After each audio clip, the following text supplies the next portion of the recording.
Savremena Crvenkapa priča sa tužnim krajem. Bila jednom jedna djevojčica koja se zvala Crvenkapa zbog toga što je nosila crvenu kapuljuću kada je išla u školu. U ponedeljak ujutru pred kraj školske godine, kada je vrijeme bilo toplo, a nebo plavo, Crvenkapa je odsela u kući svoje bake. Ona je živjela sa roditeljima, ali su roditelji bili odsutni zbog posla.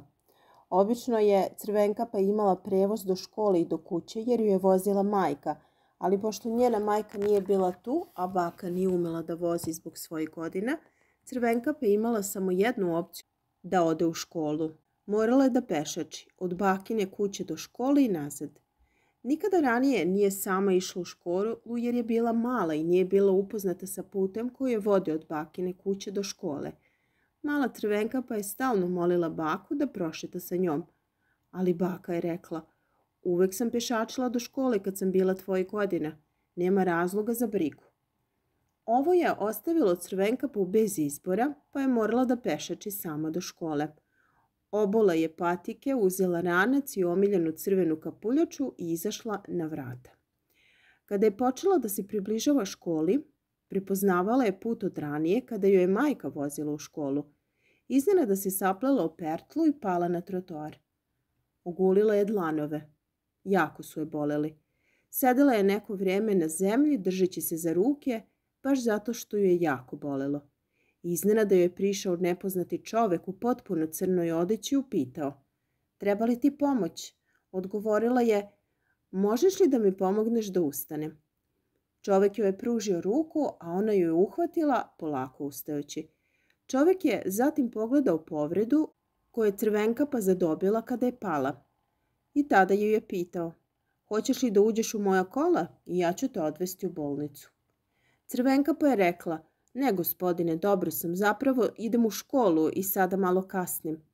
Čovek joj je ponudio prevoz do škole, na što je ona odgovorila: "Opet kažem, gospodine, dobro sam.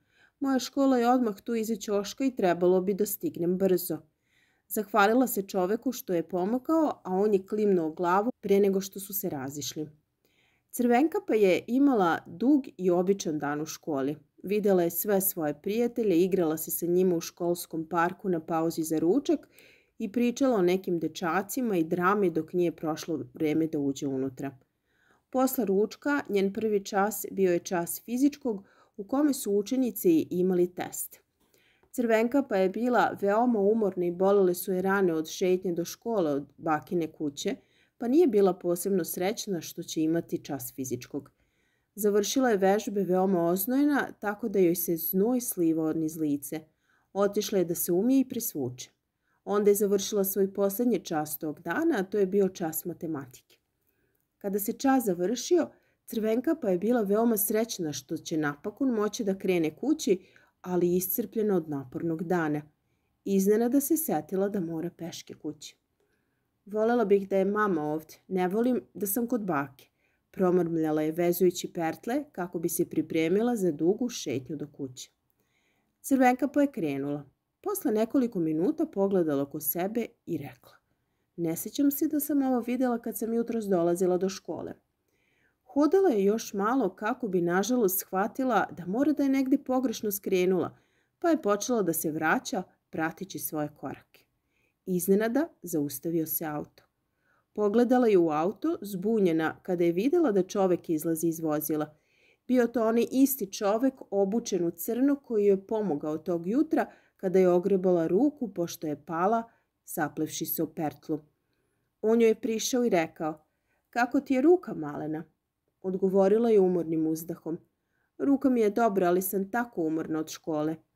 Čovek je odgovorio sa osmehom na licu: "Kako bi bilo da te odvezem kući?"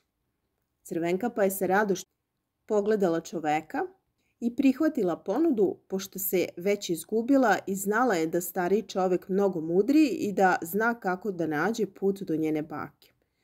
Čovek ju je odveo do auta i ona je sela na zadnje sedište. Crvenkapa mu je rekla gde je baka živela, a on je odgovorio: "O da, znam gde je to, nije daleko." Nasmiješila se i pogledala kroz prozor, uživajući u suncu i vetru koji su ulazili kroz otvoren prozor. Posle nekog vremena Crvenkapa je počela da sumnja jer nije prepoznavala put kojim su išli.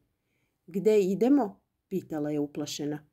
On ju je pogledao i rekao, ne idemo više tamo kod tvoje bake, idemo negde drugde. Crvenkapu više niko nikada nije video posle toga. Ova priča ima tužan kraj zato što deca ne smeju da ulaze u auto nepoznatih ljudi. Pored toga, deca nikada ne smeju da razgovaraju sa nepoznatim ljudima.